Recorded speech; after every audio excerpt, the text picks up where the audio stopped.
Well, here we are at the final session of the day. It's kind of amazing that we're at this point. It seems like we just got started, but here we are. And I'm looking forward to being able to share with you what I call a Flashpoint 360 or Flashpoint Geoprophecy Report 360. Why do I say 360? Because Jerusalem is at the center. As I mentioned to you before, Jerusalem is at the center of the world. It is God's home on earth. God is everywhere, but it's his home on earth, and he made Jerusalem and the temple, the house for him, his home on earth. And so from Jerusalem, with it at the center, we're taking a look 360 degrees around the city of Jerusalem throughout the Middle East. And why do I call it Flashpoint? Well, because there are flashpoints. There are things that are that stir the pot, that are an impetus to other elements or other things that are transpiring in the world. And so these flashpoints really are triggers that can impact other things and other movements and events. And I think it's important, as I mentioned to you before, I don't believe the Bible teaches imminence, that Jesus Christ will come at any moment. I believe in expectancy, that the things that are described in Scripture could happen or transpire in our lifetime, and therefore I should live with that expectation each day that Jesus Christ could return in my lifetime based on the things that we're seeing around us. And if we are privileged to be that generation, that we will see those things come to pass, the emergence of the Antichrist, and then ultimately the return of Jesus Christ. But Jerusalem is the center. And so in this session, I want us to focus, albeit briefly, from really 30,000 feet looking down, at what is taking place all around Jerusalem, specifically, again, with the focus, the Temple Mount, Jerusalem, Israel, and then the entire Middle East, and then the world. So we're going to go very quickly, and I don't want you to glaze over and say, well, wow, that's so far away, it's not really relevant to me, or I really don't know geography that much. All of these things are so important. You don't have to know all the geography to benefit from this. What I want you to get through this is a glimpse of the times in which we are living. You know, you don't hear most of these things on the news media, and it's important that God's people are aware of what is going on in the world, particularly as it relates to end-time events and what is coming, and I think could come very, very quickly. So we're going to start to Israel's west. Again, Israel is our center. Jerusalem is the pinpoint on our map. But if we're looking to the west, we're going to be briefly talking more in depth with some of these countries and just touching on maybe some of the other ones. And we'll go through the points of the compass. So we'll start to the west of Israel. And you say, wow, to the west of Israel is the Mediterranean Sea. Yes, and that's very significant. But we're going to be talking about things within Israel, Cyprus, Greece, Italy, and Egypt in this section. So one of the main things I want to focus on to the west, and that is the East Med Poseidon Pipeline. The East Med Poseidon Pipeline. Now, what is that? Well, the pipeline that has been proposed, first of all, let me just tell you, back maybe 20 years, 25 years or so ago, Israel discovered natural gas under its territorial waters off of its coast, which is a huge discovery. They've discovered several natural gas deposits, one called Tamar, and then a larger one, Leviathan. And then just over their territorial waters into the Cyprus territorial area, Cyprus discovered a very large natural gas field called Aphrodite. And Egypt, to the south, has also discovered lots of natural gas deposits in the Mediterranean under the seafloor. So there's a lot of wealth in the Eastern Mediterranean, and very, very significant. The issue is, how do you get that natural gas not only pulled out of the earth, but how do you export it? Because you can have lots of natural gas and energy, but if you can't export it to markets that can use it, it doesn't really help you very much. And so that's the issue. So Israel, together with the country of Cyprus, now keep in mind, Cyprus is divided into two. Northern Cyprus is controlled by Turkey, not recognized by any other nation in the world, but Turkey says Northern Cyprus is really part of Turkey, or a province of Turkey. Southern Cyprus is controlled by Greece. Okay? So Israel, who discovered natural gas, Cyprus, that discovered natural gas, want to export that through a pipeline under the Mediterranean Sea. And this has been proposed for some time, but it keeps hitting roadblocks. It would be one of the longest, deepest pipelines on Earth. And it comes at a great cost. To go from Israel to Cyprus to Crete, the island controlled by Greece, part of Greece, to the mainland of Greece, and then on to Italy. This would take the natural gas deposits in the Eastern Mediterranean and be worth billions of dollars being able to transport it undersea on the Poseidon pipeline to Europe. Now, also, there's a spur down to Egypt, and right now, Egypt liquefies the natural gas that it has. It has a liquefaction plant on its Mediterranean coast. The natural gas is liquefied, and then it can be transported by ship without a pipeline. But the pipeline is the most cost-effective way to do it, to transport the natural gas. So why do I tell you all this? Because Israel has great wealth under its waters. So does Egypt, and so does Cyprus. But if you notice that there's one major country in that whole area that is not included in the pipeline, and there's also a natural gas, like East Med Consortium, or a group of countries that are all part of this. And there's one major nation that is not included, and they're not very happy about it, and that is the nation of Turkey. Turkey is not included.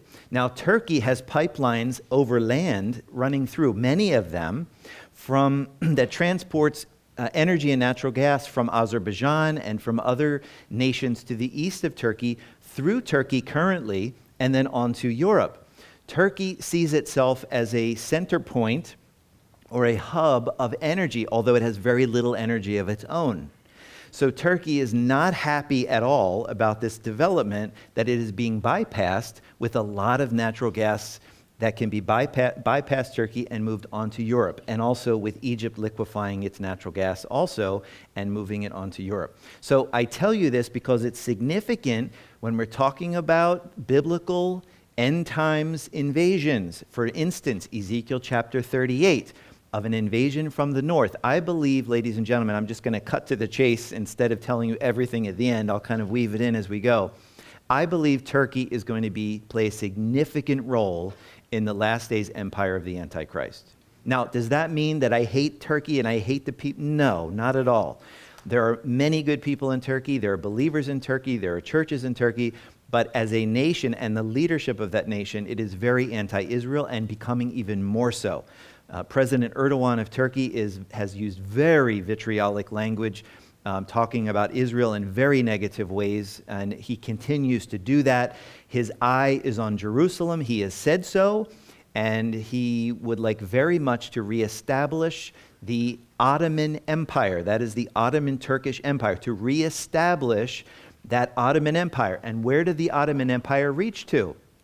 It controlled most of the Middle East. It controlled Jerusalem, 1517 to 1917. The Ottoman Empire controlled much of the Middle East. And they also controlled all the way down to Mecca and Medina in what is today Saudi Arabia. So they controlled the areas of Syria, they controlled much of Israel, and all the way down the Arabian Peninsula along the Red Sea to Mecca and Medina in Saudi Arabia. So the Ottomans think they did it best when they controlled that part of the world. And they have their eyes set on reestablishing it. And Jerusalem is the prize. They have their eye on Jerusalem. So as modern as the nation that Turkey has become, more so than many of the other Muslim nations of the Middle East, they also have a very, very strong Islamic ideology, and that is being promoted heavily by their President Erdogan in Turkey. So would they have a justification in their own minds for invading to the south? Would they? In light of the fact that they fancy themselves as wanting to conquer the whole region, and because they think that they are a hub of energy, and they don't like the fact that they're being bypassed by a pipeline proposed by their enemy? Absolutely, they would. And I think that this may be, what I'm trying to convey to you is that the things that we see in our news and the things that we're going to learn about today, I'm not saying that all of them necessarily are going to precipitate the end times. What I'm saying is that God chooses to use men and nations for his purposes, and everything you read in the Bible isn't necessarily a lightning bolt coming down from heaven to facilitate these things. Sometimes God chooses to use, many times, he chooses to use men and nations, sometimes for good and sometimes for evil, to accomplish his purposes. And so it's important that we understand the dynamics of what is going on, because I think we're not very far off from a potential invasion from Turkey and other nations, which we'll talk about later in this presentation, from the north coming down. Daniel makes it clear that a nation, an empire of nations from the north, under an individual, the Antichrist, will move south in the last days and not go into Israel first. Not go into Israel first. Remember, we talked about a covenant that Israel will sign with the Antichrist? A covenant for peace. I think it is entirely possible that Israel will sign a covenant because they know of an impending invasion from the north that will be coming down, and Israel says, we don't want to be attacked. We want to bypass that. And they do a deal, you could say, with the devil, to be bypassed. Because it's clear in Scripture that this invasion that comes from the north of a coalition of nations under the direction of one individual, the Antichrist, will come into Egypt first. And so that's where we're going to go next. To the south, Egypt, Ethiopia, Sudan, Somalia, and Saudi Arabia. Wow, that's a lot of nations. We're going to go through it quickly, but I want you to understand the focus of what we're going to be looking at. First of all, in Egypt, the new Cairo administrative capital. Did you even know there's a new administrative capital in Egypt? Wait till you see. New Cairo administrative capital. International Olympic City. Wow, we didn't even know there was Olympics announced for Egypt. They haven't been. High-speed rail, and a place called Ras El Hekma. So what are these things? Well, let's take a look at the new administrative capital of Egypt. This is approximately 25 to 35 miles outside of Cairo. You know, Cairo is an overgrown city that is very inefficient, very crowded, very dirty, and problematic for Egypt. Egypt knows if it's going to survive, it has to modernize and has to become more efficient. So the president of Egypt, al-Sisi, many years ago, implemented a strategy to create a new capital city, which is yet unnamed, about 30 miles in the desert outside of Cairo. And what he is building, this is the tallest skyscraper in all of the continent of Africa, at the center of New Cairo, and building all kinds of new city complexes and all kinds of things at great expense. And folks, guess who's doing the construction and footing a lot of the bill? China. Some of you are watching. China. China is doing it. So do you think China, just because they want to be nice, they're going to come in and send workers to help? And no, China wants a foothold because Egypt is very strategic. Why? Because it's on the Mediterranean Sea. It has a lot of natural resources under the ocean off its coast, and it has the Suez Canal, which is critical for trade from Asia to Europe. So China has a foothold in Egypt and other parts of Africa as well for rare earth minerals in addition, which are very important for all of the battery-operated cars that we're going to be driving soon and all of those things. But China is footing the bill for Egypt's new administrative capital. Now, in the capital, they're also building a new Olympic city. And they haven't been awarded the Olympics. At cost of billions of dollars, they are planning to put a petition in to be given the Olympics, which would be the first one in the continent of Africa in 2036 or 2040. But they are investing heavily, taking great risk to build an Olympic city in the middle of the desert of Egypt in their new administrative capital. So very significant. What else is Egypt doing? Egypt is building a light rail system, very modern, again, through the desert, and at great expense. And it's going to go from the capital to the new capital, all the way to the Red Sea. You can see the Red Sea right in here. This is the Sinai Peninsula. So from the Red Sea to the capital and all the way up to Alexandria on the Mediterranean Sea, and then to El Alamein, which is over further to the west on Egypt's coast. And why would they be taking a train all the way over there? Because these light rail trains are very expensive. Why would they be doing that? I'll tell you why. Because there is a new city that has been announced called Ras El Hekma. And this new city, there's nothing there. It is, what it means in Arabic is Cape of Wisdom. There's a big point or a cape in Egypt's coast far to the west of Alexandria in the desert, but it's on the Mediterranean Sea. And there's nothing there. The United Arab Emirates, where you've heard of the city of Dubai, okay, and I was just there, in Abu Dhabi, also in the United Arab Emirates. They have lots of oil wealth. They just paid close to $40 billion with a B for a giant sandbox on Egypt's coast of the Mediterranean Sea. There's nothing there. Estimates are, because it's such a large swath of land, it might be worth $1 billion. They paid close to $40 billion for it. Now, why would the United Arab Emirates choose to buy a huge swath of desert with nothing and no cities and no infrastructure around? Because they want to develop it into something like they did with Dubai, which is amazing, and we'll talk about that soon. They want to build a city on Egypt's Mediterranean coast. Now, why is that important, and why would they choose to do that? Just because they want to make a lot of money? Well, yeah, they do want to see some return on their investment. They're building it here because it is strategic, because it is near the entrance of the Suez Canal from the Mediterranean Sea, along the trade routes. It is crucial for these nations to control trade routes.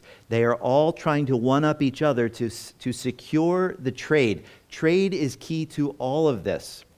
And the Red Sea is a crucial trade route. So the Red Sea, up through the Suez Canal, through Egypt, and out into the Mediterranean Sea. But you know why Egypt decided to do this deal and allow a lot of their land to be sold to a foreign country, to the United Arab Emirates? Because Egypt was desperate for a financial bailout. Egypt is in a world of trouble financially, economically. And so they needed this cash infusion. So what is happening is that you have the United Arab Emirates investing heavily to build a city on the Mediterranean, and it is a financial bailout for Egypt. Egypt is spending money like crazy, and they realize that if they do not do it, they will be swallowed up by the other nations that are also modernizing at a very rapid pace. I want you to see as we go through this, we tend to think, again, we focus on the United States, and I love my country, and I'm very patriotic. But ladies and gentlemen, what is happening in the world, the move of progress and economics and wealth is all moving to the Middle East. It is moving in that direction in very significant ways. I just returned from the United Arab Emirates, again, Dubai and Abu Dhabi. What is going on there, what is being constructed there is beyond your wildest imagination. It is incredible. And I'm going to be probably using those terms as we continue on with this presentation in what is happening in Saudi Arabia. So now we're going to move further to the south, and we're going to talk about Ethiopia and the Grand Ethiopian Renaissance Dam and the Ethiopia-Somaliland Gulf of Aden Agreement. So the Grand Ethiopian Renaissance Dam, it is just about completed. And you say, Ethiopia, why do I care about Ethiopia? What's significant going on there? We were just in Egypt. Do you know that 90% of the water that Egyptians use is along the Nile River basin? 90%. The rest of Egypt is desert. So Egypt has 80 to 100 million people and growing very rapidly. 90% of their water comes from the Nile River. Do you know where one of the major sources, about 80% of the Nile River, comes from? Ethiopia. Ethiopia. On the Blue Nile, there's a White Nile and a Blue Nile. They come together in Sudan, just to the north of Ethiopia, between Egypt and Sudan. The two rivers come together. But 80% of the Nile River that goes through Egypt comes from the Blue Nile, and the Blue Nile starts in Ethiopia, in the highlands of Ethiopia. Well, Ethiopia has a problem because it needs electricity. A large percentage of Ethiopia does not have electricity outside of the major cities. So by creating a hydroelectric dam, a huge one, by creating a reservoir, they can generate electricity for their population around the country outside of the major cities of Ethiopia. But when they did this, they're creating a huge problem and very worrisome concerns for Egypt, because 90% of Egypt's population gets its water from the Nile River. So Egypt was concerned not only with the construction of the Grand Ethiopian Renaissance Dam, but were concerned at how quickly they were going to fill the reservoir. And Ethiopia has embarked on a very aggressive approach to filling the reservoir. As a matter of fact, they're almost done. It's having a tremendous impact on Lake Nasser in Egypt and the Aswan Dam in Egypt, where the Nile River flows. Egypt also has a much smaller dam and a reservoir where they hold water so they can control the flows of the Nile as it runs through their capital city, Egypt. But the problem is that the water is not coming anymore the way it used to, and Egypt's Lake Nasser is starting to go down. It used to be open information in terms of how much, what the elevation of Lake Nasser was. It was free information. Now it has become an Egyptian military secret. And the reason is because it is imperiling the nation of Egypt. And this could facilitate a significant war if it is not resolved, because Ethiopia refuses to sit down at the international table to determine how they're going to regulate it. There has been steady flows of water in Ethiopia over the last several years as they're filling the reservoir. Just wait until there's a drought in Ethiopia and see what happens to the water and the flow of the Nile River. Now, why do I tell you that? In Isaiah chapter 19, verse 5, we know in the last days, when there's an attack coming on Egypt, and I'm just taking a small portion here, but if you read the text, it's very clear we're talking about the Nile River, and we're talking about in the last days. The waters of the Nile shall fail from the sea, and the river shall be wasted and dried up. It also says the rivers will be diverted or turned away. The rivers will be turned away. Now, am I saying that it's only because of the Grand Ethiopian Renaissance Dam that in the last days the Nile River is going to run dry? Or will it just be a miraculous event that God facilitates to bring about his purposes? I can't tell you. But I can tell you it's very interesting to see what is happening and to see how dangerous this is for the nation of Egypt. Now, we're going to go to the next location, and that's further south in Ethiopia. By the way, we talked about where the Blue Nile originates, about 80% of the Nile River as it goes through Egypt. Where does it start? It starts right here at this lake in Ethiopia, and it winds its way through and then runs north all the way through Egypt. So it starts in the highlands of Ethiopia. Ethiopia has a lot of mountains and greenery in a portion of it, then it's very dry and desolate in other places. Now, Ethiopia is landlocked. Ethiopia, even though it's very close to the Gulf of Aden and to the mouth of the Red Sea and to the Indian Ocean, it has no access to water. So Ethiopia has come up with an agreement with Somaliland. Now, Somaliland is a breakaway, this is the Horn of Africa, is a breakaway from the greater country of Somalia. It's a breakaway, and Somalia does not recognize Somaliland, and Ethiopia has decided to work directly with Somaliland to create an agreement to give them a pathway to the sea. And very significant, when the Bible talks about an invasion of Egypt in the last days, and the Nile River will eventually dry up, what does it say about who is also there? It says Ethiopia, to the south of Egypt, and Libya will be under the Antichrist's steps or under his control. So we're talking Ethiopia and probably Sudan to the north, and Libya to the west of Egypt will also be under the control of the one who's coming from the north with an empire, with a coalition of nations, the Antichrist in the last days. So what's happening in Ethiopia, it becomes very significant, and guess who's meddling in the affairs of Somalia down here because it's very strategic near the entrance to the Red Sea? Turkey. Turkey does a lot of humanitarian work, infrastructure work, and is playing nice with Somalia because it wants a foothold in the region. So you can see how all of these things play together. So if Turkey decides, and Turkey also historically has had a good rapport with Ethiopia. Suppose Turkey gains a foothold down here and somehow gains access or control to the Grand Ethiopian Renaissance Dam right here. Imagine what would happen if they controlled the dam and shut off the waters of the Blue Nile and put a stranglehold on Egypt, where 90% of Egypt's population depend on the Nile River. Imagine what could happen to Egypt. And look at the control that Turkey could have over Egypt. I want you to see this is what's taking place. I don't know that's how it's going to play out, but these are the issues.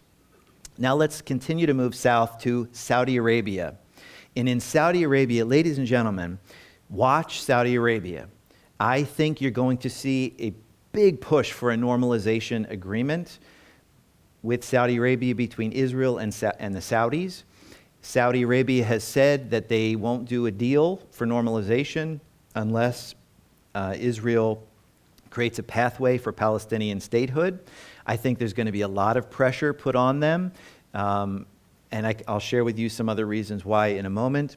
There's going to be a lot of pressure between Saudi Arabia and Israel to do a deal. Both of them want the deal, but they also have to make sure that they appeal to their constituents. Israel to its conservative constituents who don't want to see a pathway for a Palestinian state, and Saudi Arabia, who has a lot of Islamic extremists living within the country, who don't want to see them do a deal with Israel. So they have to look like they're championing the Palestinian cause, and so we won't do a deal with Israel until Israel creates a pathway for Palestinian statehood. Watch for what's coming. And I'll just say this. Our president wants the best. He wants to, I think he's very positive towards Israel, but he also is a deal maker. And I would not be at all surprised if I'm thinking like he's thinking. This is what I would say. I'd say, you know what? It's been thousands of years. You guys are half brothers, the Arabs and the Jews. You go all the way back, both of you, to Father Abraham. That's why we call it the Abraham Accords. Let's strike a grand bargain. Let's do the deal of the century or beyond, the deal of the millennia. Let's solve all the problems in one moment. Saudi Arabia, you're building all kinds of things we're going to talk about here in a minute. You need peace. You need tourism. You need to have Israel at your back with their military to help protect you from your other enemies, Saudi Arabia. And Israel, you share the same enemies too. And if we can strike a deal for the Palestinian people to give them a pathway or horizon for a future, the Saudis, I bet you could cough up some billions to help rebuild Gaza. And the United Arab Emirates, while you're at it on the Arabian Peninsula, you have a lot of money too from your oil wealth. You could cough up a few billion too to help rebuild Gaza and put the Palestinians on a pathway to prosperity. But for Israel, since you're kind of giving up some things too for the Palestinians, you know what we can do for you? We can have the Saudis and the UAE foot the bill for a grand new temple on Mount Moriah in Jerusalem. And we'll put it right next to the Dome of the Rock. And everybody can get a piece of the pie and be happy. And we could do it all and solve all the issues in one swoop. I'm not saying that's going to happen, but if I'm thinking logically, based on all the components, and I'll share with you some other reasons why our president and why our nation may want to see this happen. Let's talk about Niam, the Red Sea Islands, Mecca, and the Muqab. Niam. Folks, I don't have time. I could spend hours explaining to you what is going on in Saudi Arabia. It will blow your mind. And that's by design. Saudi Arabia and the Crown Prince, who's a pretty young guy, he knows that the world is moving away from hydrocarbons, from oil. And he knows that he needs to reinvent his country because really all he's got is oil and sand and Islam on his Arabian Peninsula. That's what he's got. But what he also has is strategic waterways around him. And he also has hundreds and hundreds of miles of beautiful, unspoiled coastland on exotic waters. And he has lots of money. So what he is proposing are massive, they don't call them mega projects, giga projects. Giga projects is the new catchphrase. All over Saudi Arabia, all over the Arabian Peninsula. You say, what are you talking about? We're talking the desert of Saudi Arabia here. Think again. What they are doing and what they are funding, if it continues and if they have the oil revenue to do it, is going to blow the world's mind like nothing ever seen before on planet Earth. NEOM is a huge project that is that's being developed on the Red Sea, on northwestern Saudi Arabia, not very far from Israel's southernmost port, Eilat. And they are going to turn this into what I term the Red Sea Riviera. Saudi Arabia is creating what's called the line. And if you can't really tell from this image, there is a mirrored skyscraper sitting horizontally, but don't think it's not very tall. It's a skyscraper that is 2 twin mirrored towers that is 1,500 feet tall and is announced to be more than 100 miles in length. Now, since the time of the announcement, they have, for this first phase, scaled it way back, but it's supposed to go for miles from the Red Sea in Saudi Arabia through this area called NEOM, and NEOM stands for Neo, new, N-E-O, M, Mustaqbal, in Arabic means future, new future. So NEOM means new future. That's what they've named this whole region of northwestern Saudi Arabia, with mountains and beautiful seascapes and islands and incredible diversity of fish and coral, a great diving spot, mountains that even have snow in Saudi Arabia, if you can believe, certain times of the year. Beautiful topography. I was there. I saw the construction happening. It is amazing what they are doing, the earthworks that are taking place. And every time you're trying to comprehend one project, they announce another one that blows your mind even more. And they're building it. I can't tell you they're going to complete it and they'll be successful, but this is what they're doing. So this line, people will live. It is planned for 9 million inhabitants. And it is a tower that is 600 feet wide, 1,500 feet tall, for miles and miles and miles. Subterranean transportation, no cars. The inside is open to the sky with waterfalls and parks and recreation. Transportation will be underground, and below that will be infrastructure for transportation for businesses and for deliveries. They will use artificial intelligence. Ladies and gentlemen, it's under construction. I have seen it.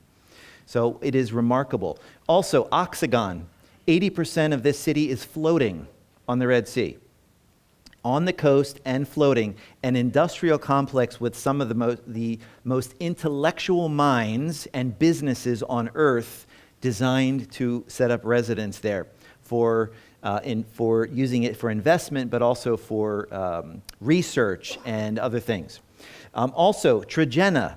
This is a mountain ski resort in Saudi Arabia, and this is the area, believe it or not, very close, and it includes the area where I believe the actual Mount Sinai is. You know, Mount Sinai, you think of Mount Sinai in the Sinai Peninsula of Egypt, and that's one of the traditional sites, but right across the Red Sea from there is Saudi Arabia, and I believe, and this is the area we visited, that the evidence is overwhelming that the real Mount Sinai is in Saudi Arabia today, in this area called Neom.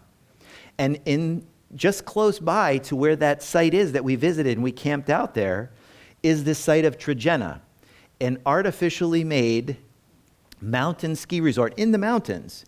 And one of the components that they're planning to do is to build a cantilevered lake from the mountains, up in the mountains, a cantilevered artificial lake that will ice over, and they'll have skiing and major resorts in Saudi Arabia, if you can believe it.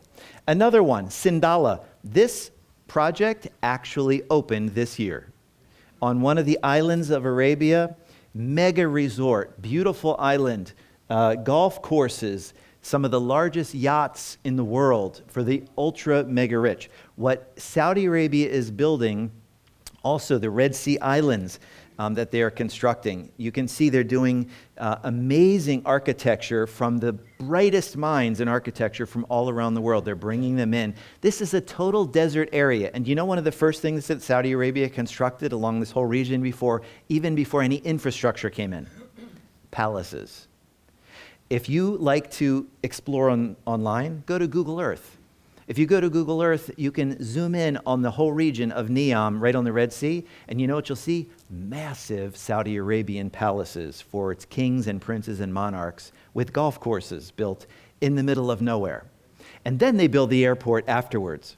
So they have an airport that is there. They're building multiple airports down the entire Red Sea coast to access all of these developments that they are building all along the Red Sea Islands. And they're conscientious of the environment, using artificial intelligence, and it will cater to the world's mega rich.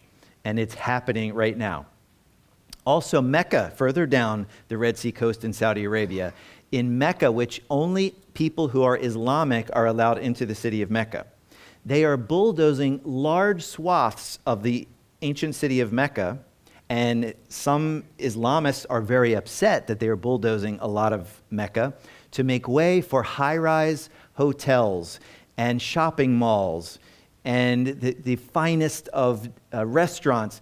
They are creating 3.5-mile boulevard with towers on either side, just bulldozing huge areas of old Mecca in order to make way. Now, Mecca, you know, is the center of Islam, and in the center is called the Kaaba.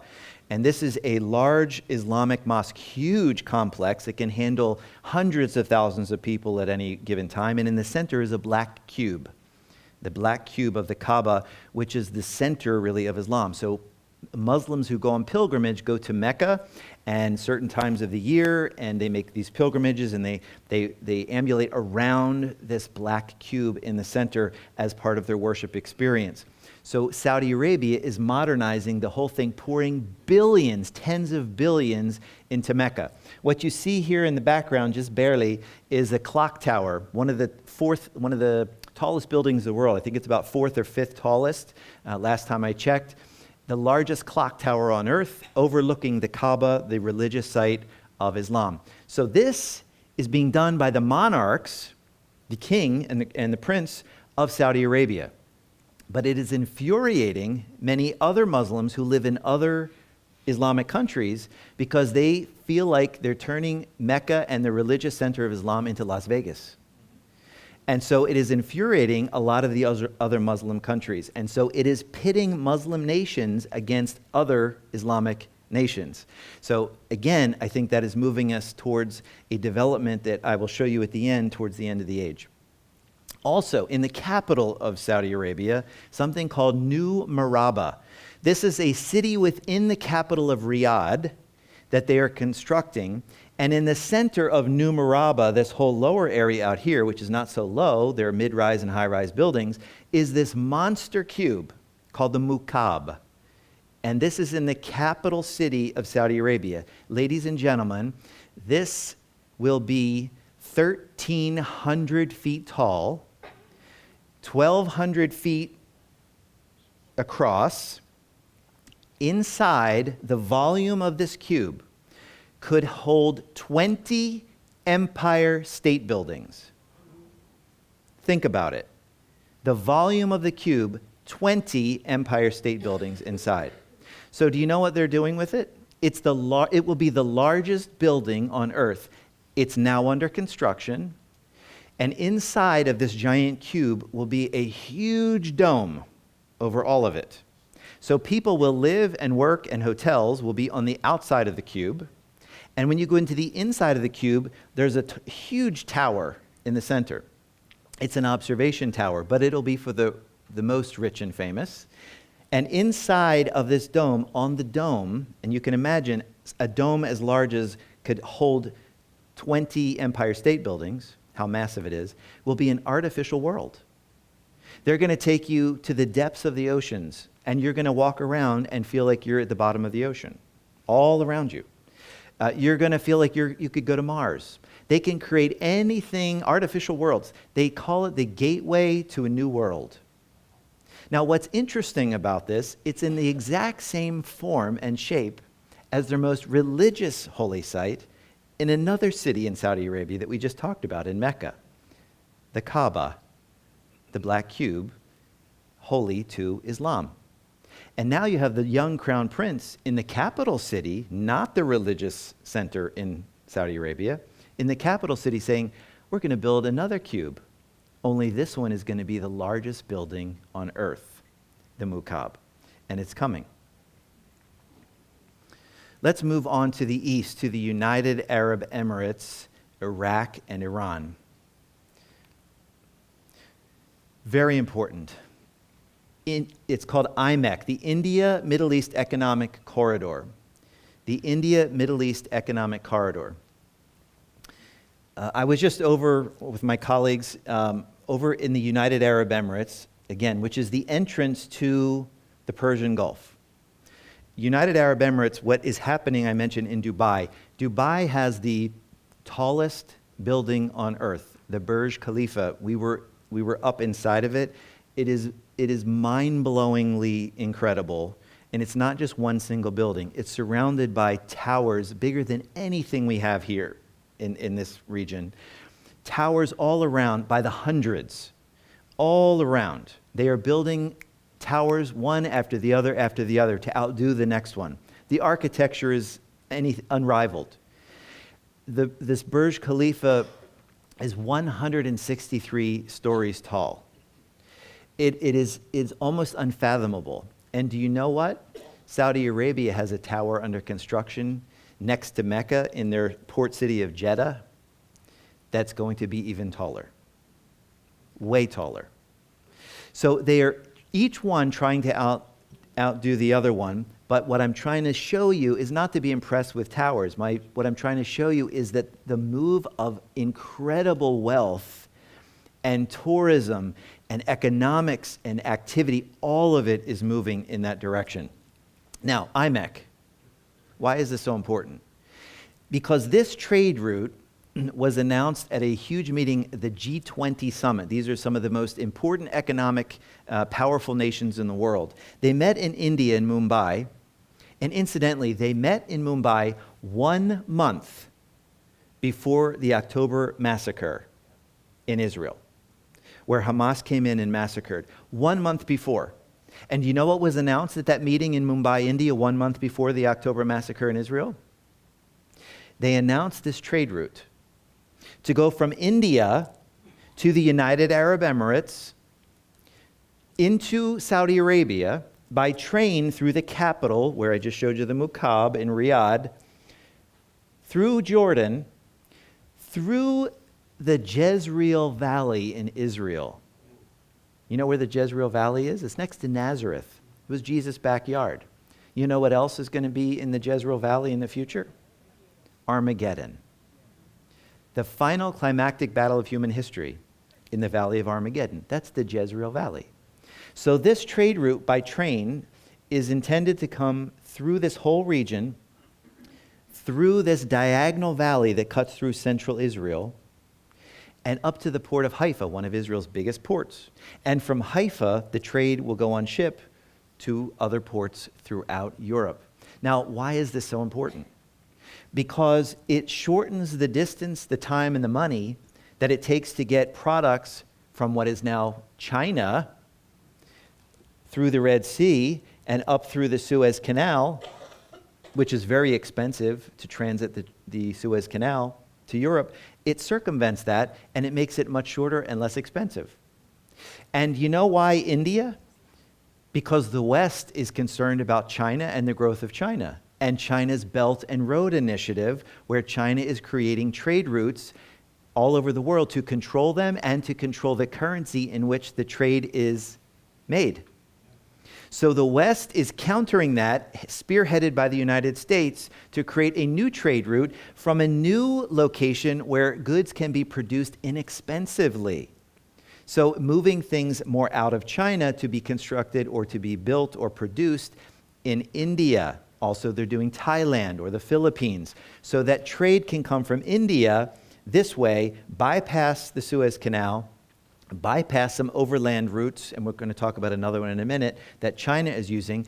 This has been proposed and promoted by the United States, UAE, Saudi Arabia, Israel, and Europe. And it was announced 1 month before the October 7th massacre into Israel. So who do you think didn't like the announcement of this trade route? China didn't like it. Turkey didn't like it. And Iran didn't like it. So do you think it's possible that Iran may have said to its proxy Hamas in Gaza, now is a good time to disrupt this whole trade route that was just announced? And you know how an attack against Israel from Gaza could have facilitated that, to disrupt it? Give Saudi Arabia big problems. How do you give Saudi Arabia big problems? Well, Saudi Arabia, remember, we're trying to push them to normalization with Israel. Saudi Arabia has a problem because it must look like it is a champion for the Palestinian people. Otherwise, the radicals within their own country will overthrow the monarchy or give them problems. So how do you disrupt a trade route that's going right through Saudi Arabia that was just announced a month before? Create a problem in Gaza. Have your proxy go into Israel because you know Israel's going to retaliate and respond. They have to. And now you disrupt the whole normalization agreement and the big push between Israel and Saudi Arabia for normalization. And therefore, you have no trade route.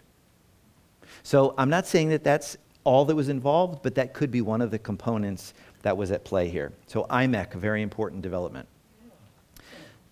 Iraq, the Grand Al-Faw Port, the Dry Canal Road and Railway Project, and the Tigris and Euphrates River.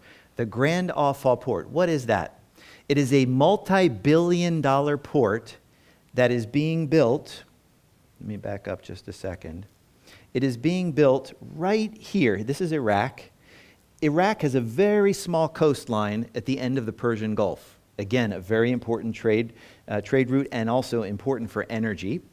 But it doesn't go anywhere. It supplies the ports here with goods, and things can be exported from here, but it doesn't go anywhere. But the Grand Al-Faw port in Iraq can change all of that, because a huge port that's being constructed on an artificial island by Daewoo Company of Korea, being footed, the expense of it is being paid for by Iraq.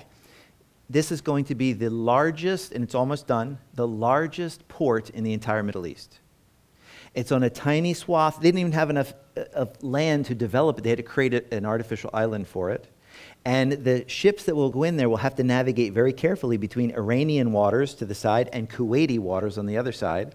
It will have 99 berths. The next largest in the Persian Gulf is in Dubai. It has about 69 berths for these mega ships that come in, cargo ships. But you say, oh, that's nice, but it doesn't go anywhere. Where's it going to go?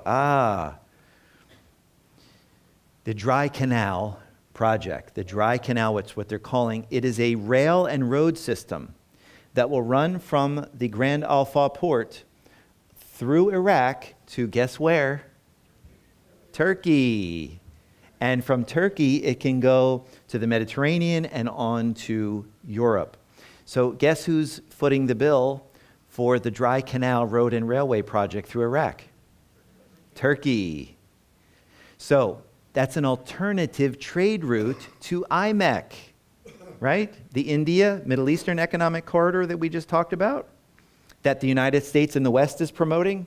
Now you have a rival to that. So not only do you have a Chinese rival through other places and through the Suez Canal, you also have a rival trade route through Iraq and Turkey. So do you think they have an interest in seeing IMEC not happen?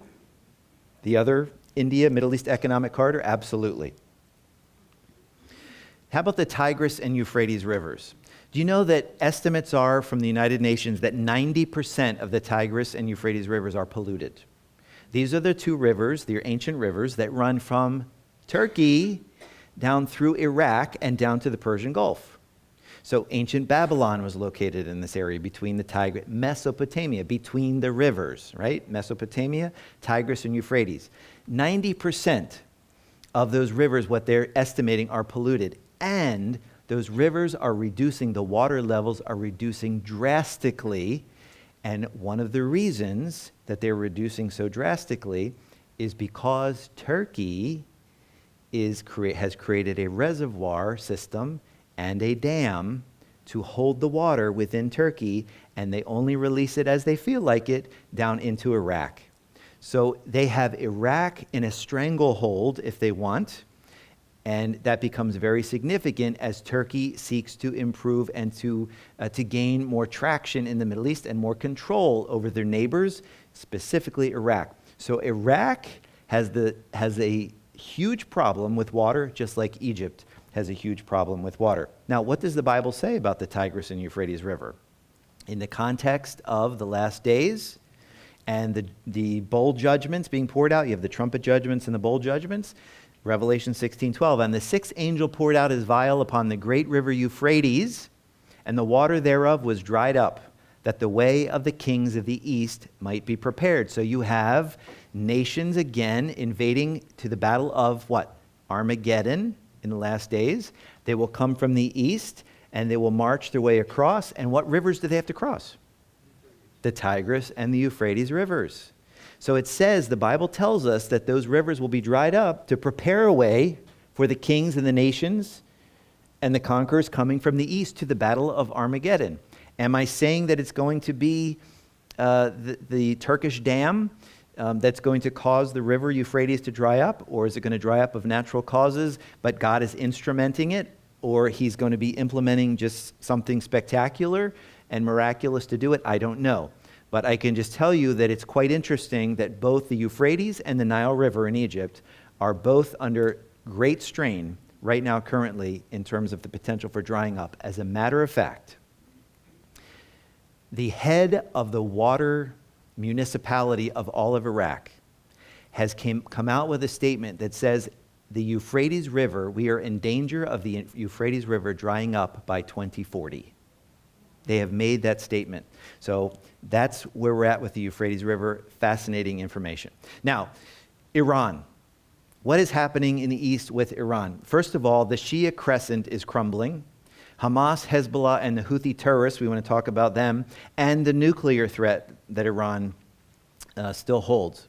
So the Shia crescent, first of all, we have terrorists and the proxies that Iran supports. So we have the proxies of Hamas in Gaza.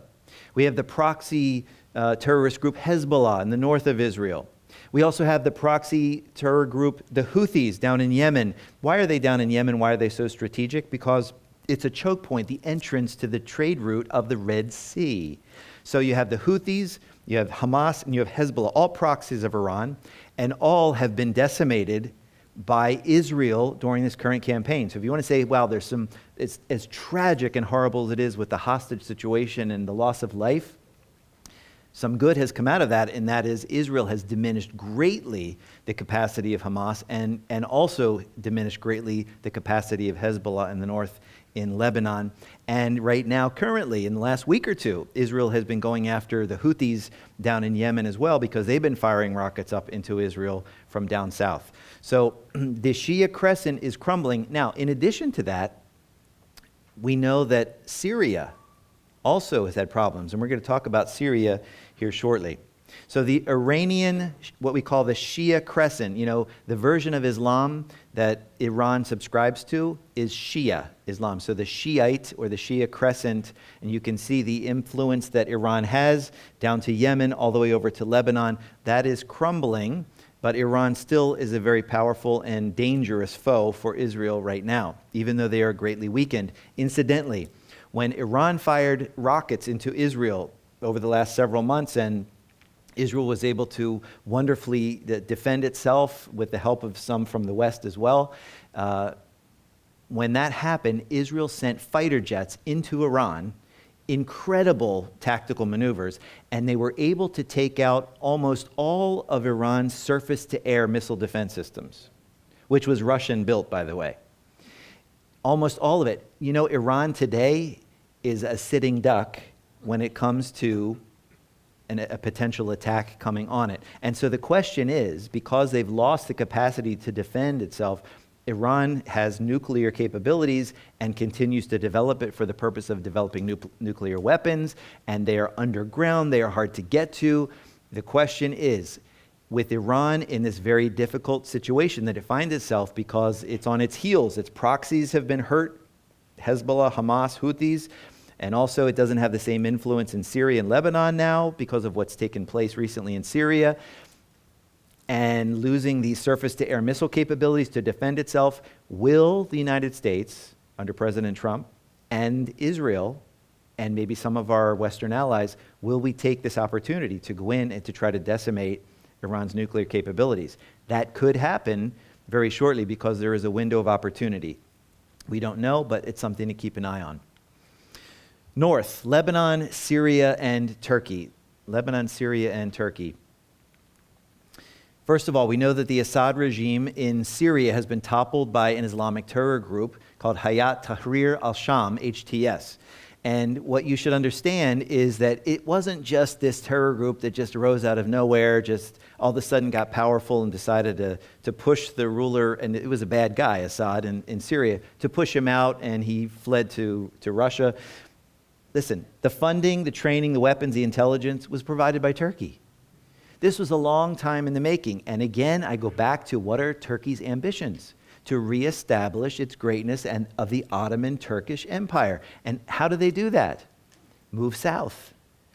They want to move south. So they're constantly pushing and meddling from Turkey to the south. Where is south? Syria. So if you have a terror group funded by Turkey going in and doing the dirty work, what does that make this terror group? A proxy of Turkey. A proxy of Turkey. And what does that do with a weakened Syria and Turkish influence? It puts Turkey on the northern border of Israel. And that's what we need to be watching for, because no longer does Iran have just a clear path from Iran through Iraq over through Syria and to Lebanon and to the Mediterranean coast. No longer do they have that anymore the way they did. Now Turkey is the big dog. Now Turkey is coming down, and Turkey will have tremendous influence in the region. So they have a growing influence and presence in Syria. Turkey is gaining regional power, and watch for the rise of the new Turkic superstate. Very important. I have a map. There it is. Listen, the nations to the east of Turkey, many of them have Turkic-speaking languages, Turkic language roots. So they are connected. They go across Azerbaijan through Caspian Sea, Turkmenistan. Many of those nations to the east of Turkey, they all have Turkish roots. And so watch for the rise. There's already an organization of Turkic-speaking states. They are unifying and they are growing in power.